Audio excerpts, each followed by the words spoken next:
kaugel, kus on minu kodu ja D-tuuris.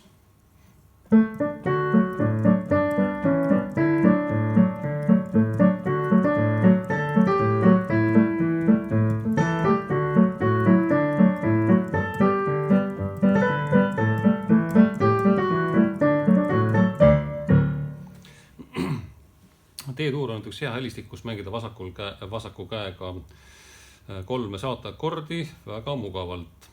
Ja alustame D-tuurist, ehk siis saab mängida täpselt niimoodi.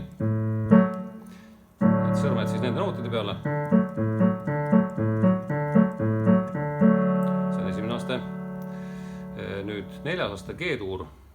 Peame natuke hüppama. Hüppame siit siia. A7 võib olla mängitud niimoodi. Ehk siis me praegu isegi akordi tertsi ei mängi. Siit on ta madal ja siit on ta natuke ebamugav hüppamise jaoks. Sellepärast võib seda mängida sellisel kujul. Ja võib mängida isegi ühe sõrmega neid 2 nooti või ka 2 sõrmega.